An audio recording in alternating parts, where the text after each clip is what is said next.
இந்த யுனிவர்ஸ்ல நாம எல்லாரும் கனெக்ட் ஆயிருக்கோம்னு இதுக்கு முன்னாடி நீங்க எங்காவது கேள்விப்பட்டிருக்கீங்களா? கண்டிப்பா அது ஆன்மீகம் சம்பந்தப்பட்டதா தான் இருக்கும். இந்த மாதிரி கான்செப்ட் பழங்காலத்துல இருந்து இருக்கு. நமக்கும் அது புரியுது. கரெக்ட் மாதிரி தான் தெரியுது. ஆனாலும் அதுக்கு ப்ரூஃப்னு ஒன்னும் யாரும் நமக்கு காமிக்கல.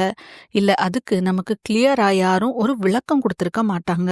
அதனால அத கடந்து போயிருப்போம். இந்த கான்செப்ட பத்தி விளக்க கண்டிப்பா இந்த யுனிவர்ஸ பத்தி தெரிஞ்ச ஆள்னால தான் முடியும். அப்படி ஒரு ஆள் தான் டாம் சீ. இவர் ஒரு ஆஸ்ட்ரோபிசிசிஸ்ட், சயின்டிஸ்ட் அண்ட் டெக்னாலஜிஸ்ட். இவருக்கு யுனிவர்ஸ் பத்தின அறிவும் இருக்கு. பல கம்பெனில வேலை பார்த்ததுனால மனுஷங்களோட பல தேடல்கள் பத்தியும் தெரியும். அதுல ஒரு தேடல் தான் எப்படி நாம எல்லாரும் இந்த யுனிவர்ஸ்ல கனெக்ட் ஆயிருக்கோம் அப்படிங்கிறது. அதுக்கு ஒரு பதில தான் டாம் ஒரு டெட் டாக்ல கொடுத்திருக்காரு.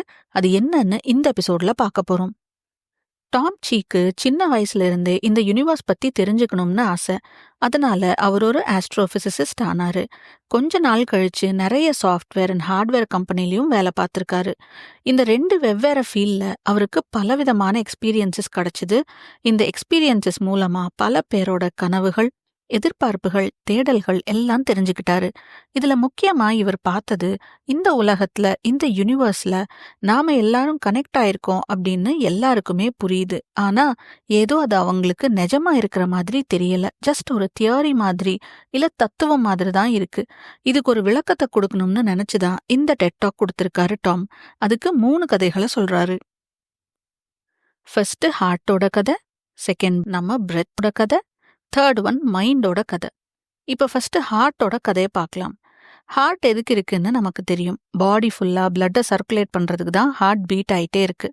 பிளட்ல ஹீமோகுளோபின் இருக்கு. அதுல இருக்கிற ஹீம் பி அப்படிங்கிறது தான் நாம சொல்ற இரும்பு சத்து. ஸோ இந்த ஹீம் பி தான் பிளட்ல ரொம்ப முக்கியம். அதுல தான் ஆக்சிஜன் சேர்ந்து பாடி ஃபுல்லா சர்க்குலேட் ஆகும். நமக்கு இவ்ளோ முக்கியமா இருக்கிற இந்த இரும்போட ஹிஸ்டரி என்ன? பூமிக்கு இரும்பு எங்க இருந்து வந்திருக்கும்? இதுக்கு நம்ம ஸ்டார்ஸை பத்தி கொஞ்சம் தெரிஞ்சுக்கணும். யூனிவர்ஸ் உருவாகும் போது அதுல இரும்பே கிடையாது. அது ஒரு ஸ்டார் வெடிச்சு செதறும் போதுதான் உருவாகுது. ஒரு ஸ்டார் எப்படி உருவாகுது? பல வகையான கேஸஸ் எல்லாம் ஒன்னா ஒரு பால் மாதிரி சேர்ந்து அது பல்லாயிரம் வருஷங்கள் எரிஞ்சுகிட்டு இருக்கும். அது ஃபுல்லா எரிஞ்சு முடிச்சு கடைசியா பயங்கரமா வெடிக்கும். இந்த மாதிரி பெரிய பெரிய ஸ்டார்ஸ் வெடிக்கிறத சூப்பர் நோவாஸ்னு சொல்லுவாங்க. ஸ்டார்ஸோட மரணத்துக்கு பேரு தான் சூப்பர் நோவா. அப்படி வெடிக்கும்போது அதுல இருந்து இரும்பு உருவாகுது. இப்படி செதறின இரும்பு தான் இப்போ பூமியில இருக்கு. அது அப்படியே நம்ம எல்லாருக்குள்ளேயும் இருக்கு. திரும்ப இந்த ஸ்டார்ஸ் உருவாக நிறைய டைப் ஆஃப் கேஸஸ் ஃபார்ம் ஆகி ஒன்னா சேரணும். அதுக்கு பல்லாயிரம் வருஷங்கள் ஆகும். ஃபர்ஸ்ட் ஆஃப் ஆல் எதுக்கு நிறைய கேஸஸ் எல்லாம் ஒன்னா சேருது? 2 கேலக்ஸி ஒன்னோட ஒன்னு மோதும் போது அதுல இருக்கிற கேஸஸ் மிக்ஸ் ஆகி ஒன்னா சேர்ந்து எரிய ஆரம்பிக்கும். அதுதான் ஸ்டார்.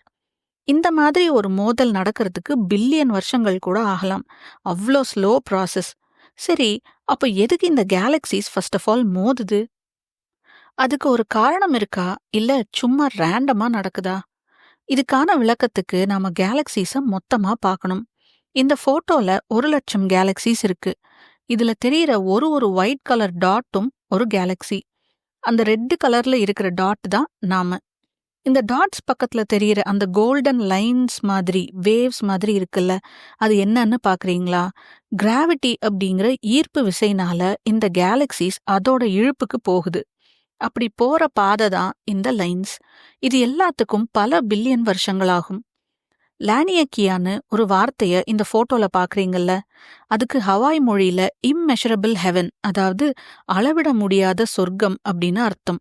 ஒரு டான்ஸ் மாதிரி இந்த கேலக்சிஸ் போற பாதை இருக்கிற இந்த அமைப்புக்கு பேரு தான் லானியக்கியான்னு வச்சிருக்காங்க. இவ்ளோ கேலக்சிஸ் கிராவிட்டியோட பாதையில போகும்போது அந்த பாதையில அப்பப்போ சில கேலக்சிஸ் ஒன்னோட ஒன்னு மோதும். அந்த மோதல்கள்னால உருவாகிறது தான் ஸ்டார்ஸ். அந்த ஸ்டார்ஸ் இறக்கும்போது உருவாகிற இரும்பு தான் நம்ம எல்லாரோட உடம்புலயும் பிளட்ல இருக்கு. ஒவ்வொரு வாட்டி ஹார்ட் துடிக்கும் போது பாடி ஃபுல்லா சர்க்குலேட் ஆகுது. நாம எல்லாம் எப்படி கனெக்ட் ஆயிருக்கோம் பாத்தீங்களா? நாம எல்லாரும் ஒரே இடத்துல இருந்து வந்தவங்க தான்னு இது நமக்கு புரிய வைக்குது. 2வது கதை நம்ம பிரெத். மூச்சு வழியா நாம எப்படி கனெக்ட் ஆயிருக்கோம் அப்படின்னு பார்க்கலாம். நம்ம டீப்பா மூச்சை இழுத்து விடும்போது நாம நம்ம பாடியோட நல்லா கனெக்ட் ஆகுறோம். ஆனா பல்லாயிரம் வருஷங்களுக்கு முன்னாடி இந்த மாதிரி நம்மளால மூச்சு விட்டிருக்க முடியாது. ஏன்னா அப்போ பூமியில உயிர்கள் வாழ ஏத்த கண்டிஷன்ஸே இல்ல. அப்ப எப்படி இப்ப மட்டும் நாம மூச்சு விட தேவையான காத்து இருக்கு? எந்த உயிருமே இல்லாம சும்மா சுத்திக்கிட்டு இருந்த இந்த பூமியில இவ்ளோ உயிர்கள் இப்ப வாழுதுன்னா அதுக்கு காரணம் ஒரு கண்ணுக்கு தெரியாத பாக்டீரியானா நம்ப முடியுதா? இப்ப நம்ம அட்மாஸ்பியர்ல nitrogen, oxygen, carbon dioxide எல்லாம் கலந்து தான் இருக்கு. ஆனா 3 பில்லியன் வருஷங்களுக்கு முன்னாடி வரைக்கும் ஆக்சிஜன் அப்படிங்கிற ஒரு விஷயமே காத்துல இல்ல. வெறும் நைட்ரஜன், கார்பன் டை ஆக்சைடு மட்டும்தான் இருந்துச்சு. அந்த சூழ்நிலையிலும் வாழக்கூடிய தன்மை ஒரே ஒரு செல்ல இருக்கிற ஜீவராசிகளுக்கு மட்டும்தான் இருந்திருக்கு. அதுல ஒரு வகையான பாக்டீரியா தான் சைனோபாக்டீரியா. இந்த சைனோபாக்டீரியா கிட்ட இருக்கிற ஒரு ட்ரிக்கு தான் போட்டோசிந்தசிஸ். இந்த ட்ரிக்குனால தான் சூரிய ஒளியிலிருந்து எனர்ஜியை எடுத்து காத்துல இருக்கிற கார்பன் டை ஆக்சைடை உள்வாங்கி ஆக்சிஜனா மாத்தி வெளியே விட்டுச்சு இந்த பாக்டீரியா. இந்த பாக்டீரியா பூமி ஃபுல்லா பரவி ஆயிரம் வருஷமா இந்த வேலையை செஞ்சுதான் நாம சுவாசிக்கிற ஆக்சிஜனை நமக்கு இந்த அட்மாஸ்பியர்ல கொடுத்துச்சு. கொஞ்சம் கொஞ்சமா ஆக்சிஜன் காத்துல பில்ட் ஆயிட்டே இருந்துச்சு. 90 கோடி வருஷங்களுக்கு முன்னாடியில இருந்துதான் அட்மாஸ்பியர்ல ஆக்சிஜன் சேர ஆரம்பிச்சுது. இந்த ஆக்சிஜன்ல இருந்து 60 கோடி வருஷங்களுக்கு முன்னாடி ஓசோன் லேயர் பூமிக்கு மேல ஒரு போர்வை மாதிரி ஃபார்ம் ஆக ஆரம்பிச்சுது. இதுதான் turning point. Ozone layer form ஆகிறதுக்கு முன்னாடி வரைக்கும் ஒரு செல் கொண்ட உயிர்கள் மட்டும்தான் வாழ முடிஞ்சுது. ஆனா ஓசோன் லேயர்னால தான் பூமியில பல செல்கள் கொண்ட பெரிய உயிரினங்கள் உருவாக வாழ ஏத்த சூழல் அமைஞ்சுது. அப்படிதான் கடல்ல உயிரினங்கள் ஃபர்ஸ்ட் உருவாகி அப்புறம் நிலத்துல பல தாவரங்கள் உருவாக ஆரம்பிச்சுது. இந்த சார்ட்ல பாத்தீங்கன்னா அந்த சைனோபாக்டீரியாவோட உபயத்துல ஆக்சிஜன் லெவல் ஜாஸ்தி ஆகிறத பார்க்கலாம். அது கூடவே ஓசோன் லேயர் ஃபார்ம் ஆயிட்டே இருக்கு. அது ஃபார்ம் ஆக ஆரம்பிச்சதுல இருந்து கொஞ்சம் கொஞ்சமா பிளான்ட்ஸ், அனிமல்ஸ்னு உருவாகிறத பார்க்கலாம். இந்த சார்ட்லயும் இருக்கிற பிக்சர்ஸை பாருங்க. ஓசோன் லேயர் கீழே இருக்கிற அந்த எல்லோ லேயர் அதோட லெவல் ஜாஸ்தி ஆகும்போது நமக்கு பரிச்சயமான பல ஜீவராசிகள் உருவாக ஆரம்பிச்சிருச்சு. இது அத்தனைக்கும் காரணமா இருந்தது அந்த சின்ன கண்ணுக்கு தெரியாத பாக்டீரியா தான். இப்போ இந்த பாக்டீரியா எங்க இருக்கு? அதெல்லாம் இன்னும் இருக்கு. தாவரங்கள்ல அது வாழ ஆரம்பிச்சிருச்சு. அததான் இப்போ குளோரோபிளாஸ்ட்னு சொல்றோம். இந்த குளோரோபிளாஸ்ட் தான் செடிகள்ல போட்டோசிந்தசிஸ் நடக்க தேவையான ஒரு விஷயம். இந்த போட்டோசிந்தசிஸ் நடக்கிறதுனால தான் நமக்கு ஆக்சிஜனும் அதே சமயத்துல சாப்பாடும் கிடைக்குது. இந்த ஸ்டோரியிலையும் நாம எல்லா ஜீவராசியோடையும் கனெக்ட் ஆயிருக்கோம் அப்படின்னு தெரியுது.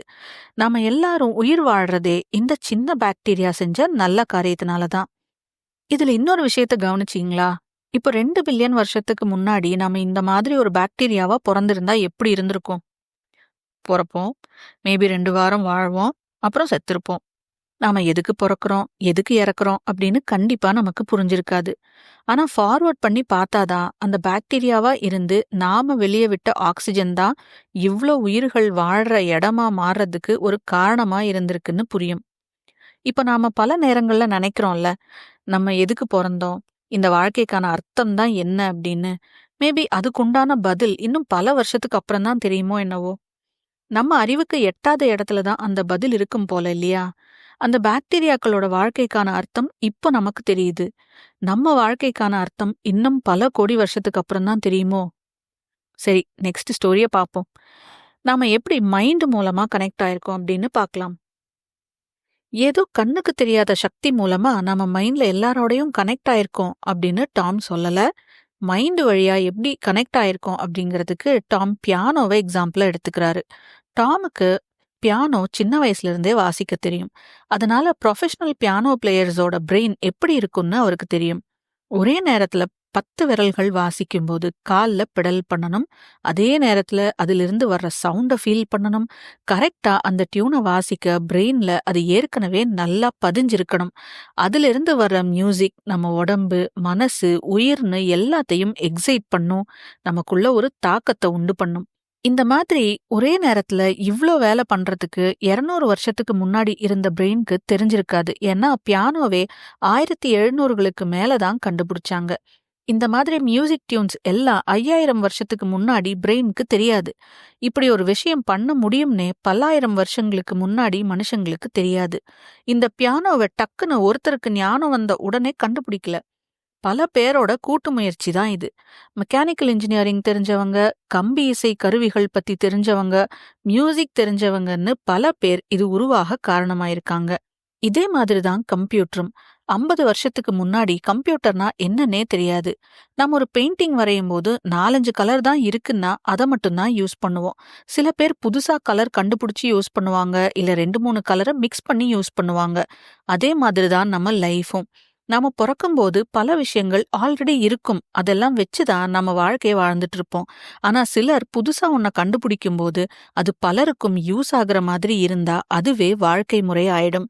Telephone, smart phone, car, bike, Swiggy, Zomato, TV மாதிரி பல விஷயங்கள் இதுல அடங்கும். இது எல்லாமே தனி ஆளா கண்டுபிடிக்க முடியாது. நமக்கு முன்னாடி இருந்தவங்க பல விஷயங்களை நமக்கு விட்டுட்டு போனதுனால தான் இதெல்லாம் சாத்தியமாயிருக்கு. நம்ம ஒவ்வொருத்தரும் இந்த மாதிரி ஏதாவது இந்த உலகத்துக்கு விட்டுட்டு போவோம். அதிலிருந்து மத்தவங்க கண்டினியூ பண்ணுவாங்க. நானே ஏதோ ஒரு வேலையை பார்த்துட்டு வாழ்க்கையை ஓட்டிட்டு இருக்கேன், நான் என்னத்தை விட்டுட்டு போறேன்னு நினைக்கிறீங்களா? நானும் அதை தான் நினைச்சேன். அதுக்கும் டாம் விளக்கம் தர்றாரு. இந்த யூனிவர்ஸ் இவ்ளோ பெருசா இருக்கு. 700 கோடி மக்கள்ல நான் ஒருத்தன். இதுல என்னால என்ன யூஸ் ஆகும்னு நினைக்கிறத விட்டுட்டு, நம்ம எவ்ளோ சின்னதா இருந்தாலும், சின்ன விஷயத்த பண்ணினாலும் அது ஏதோ ஒரு வகையில நம்ம ஃபேமிலியை அஃபெக்ட் பண்ணுது. அதுல இருந்து அப்படியே நம்ம சமூகத்தை அஃபெக்ட் பண்ணுது. அது அப்படியே மத்த இடங்களுக்கும் போய் சேரும். எப்படி ஒரே ஒரு செல் இருக்கிற பாக்டீரியாக்கு நம்ம பூமிய உயிர்கள் வாழ்றதுக்கு ஏத்த கிரகமா மாத்த முடிஞ்சுதோ, அதே மாதிரிதான் நமக்கும் சான்ஸ் இருக்கு. இந்த மாதிரி நாம யோசிக்கிறதே மத்த உயிரினங்களுக்கு இல்லாம நமக்கு மட்டும் இருக்கிற பகுத்தறிவுனால தான். அதனால தான் நாம எல்லாரும் ஏதோ ஒரு வகையில கனெக்ட் ஆயிருக்கோம்னு புரியுது. இதனால தான் பல ஆன்மீக சிந்தனைகள்லையும் இது திரும்ப திரும்ப வருது. இப்படி நாம எல்லாரும் இணைக்கப்பட்டிருக்கோம்னு புரிஞ்சு நடக்கும்போது தான் ஒரு சமூகம் இணக்கமா செயல்பட முடியும், அடுத்தவங்களோட நலன்ல அக்கறை செலுத்த முடியும். இதே கருத்துக்களை தான் இப்ப சயின்ஸும் கண்டுபிடிச்சு உலகத்துக்கு சொல்லிட்டு இருக்கு. நாம நம்ம அன்றாட வாழ்க்கையில இத மனசுல வச்சு வாழ முயற்சிக்கணும்னு டாம் முடிக்கிறாரு. எவ்ளோ நல்ல டாபிக் இல்ல இது. எதுக்காக பிறந்திருக்கோம்னு பல நேரங்கள்ல மிட்லைஃப் கிரைசிஸ் மாதிரி ஏதாவது மனசுல கேள்வி வரும்போது இந்த எபிசோட் எடுத்து பார்த்தாலே கொஞ்சம் மனசு நிம்மதியாயிடும்னு நினைக்கிறேன். இந்த எபிசோட் பத்தின உங்க கருத்துக்களை கமெண்ட்ஸ்ல சொல்லுங்க. இனி இந்த மாதிரி வேற ஒரு நல்ல டாபிக்கோட நெக்ஸ்ட் எபிசோட்ல மீட் பண்ணலாம். பாய்.